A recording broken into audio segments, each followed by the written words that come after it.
అవినీతి అన్న ఈ రేవంత్ రెడ్డి ఇప్పుడు మెగా కృష్ణారెడ్డికి ఎందుకు ఇచ్చాడు అంటే క్లియర్.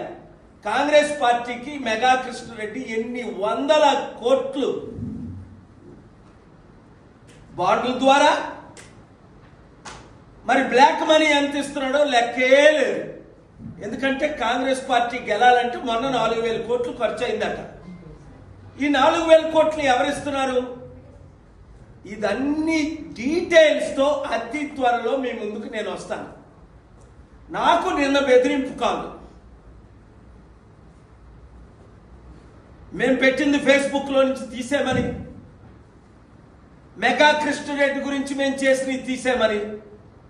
ఒకటే చెప్తున్నా, ఈ దేశంలో అదానీతో 4 సంవత్సరాల నుంచి ఫైట్ చేసి స్టీల్ ప్లాంట్ కొనకుంటా మోదీ అమ్మకుంటా 5 ఆర్డర్లు తీసుకొచ్చి ఆపారు. తత్మాలు 3 పార్టీలు అమ్మారు. బీజేపీ అవ్వచ్చు, కాంగ్రెస్ అవ్వచ్చు, వైఎస్ఆర్సీపీ పార్టీ అవ్వచ్చు, టీడీపీ అవ్వచ్చు. 4 సంవత్సరాల్లో అదానీని 7 లక్షల కోట్లు ఒక హిండెన్బర్గ్ రిపోర్ట్ ద్వారా ఆయనకు లాస్ వచ్చింది. తగ్గేదేలే. ప్రజలారా,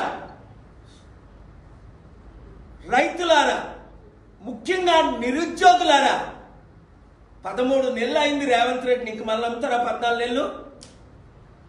boycott TV9, boycott NTV, boycott Megha Krishna Reddy అని అతి త్వరలో రిలీజ్ చేయబోతున్నాను.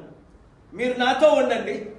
సర్పంచులందరూ, మాకు కాంగ్రెస్ వద్దు, రెడ్ల పార్టీ, మాకు బీఆర్ఎస్ వద్దు, వెలమల పార్టీ 1%, మన బీసీల పార్టీ అయిన ప్రజాశాంతి పార్టీ కావాలి, 60% ఉన్న మన బీసీలు ఎందుకు రాజ్యాధికారం తేకూడదు? బీసీ ఎస్సీ ఎస్టీలు అందరూ కలిసి పనిచేద్దాం. 7569441275కి మీరు గ్రూపులు పెట్టండి. మెగా కృష్ణారెడ్డికి ఇక్కడే ఇచ్చేయచ్చు కదా డీలు. చంద్రబాబు నాయుడు 80,000 కోట్లు డీల్ పోలవరం ప్రాజెక్ట్ లాంటి ఇంటర్లింక్ ఇస్తుంటే చంద్రబాబు నాయుడికి అర్థమై ఆయన ఇవ్వకుండా ఆపేశాడు. కరెక్టే కదా, పోలవరం కంప్లీట్ అవ్వలేదు, ఇక్కడ కాళేశ్వరం కూలిపోతుంది. మళ్ళా మెగా కృష్ణారెడ్డికి ఇస్తే చరిత్రహీనుడిని అవుతానని మెగా కృష్ణారెడ్డికి ఇవ్వలేదు. మరి రేవంత్ రెడ్డి ఎందుకు ఇస్తున్నాడు? అరే బాబు, నువ్వు హైదరాబాద్కి సీఎం, తెలంగాణకి కొన్ని వేల మంది బిలియనర్స్ ఉంటే దావోస్లో నీకు ఒక్కడి దొరకలేదా? ప్రజలారా అర్థం చేసుకోండి, సర్పంచ్లారా అర్థం చేసుకోండి. ప్రజాశాంతి పార్టీ తరపున నిలబడి మీరు గెలవండి, 100 రోజుల్లో అభివృద్ధి చేస్తారు. Thank you very much.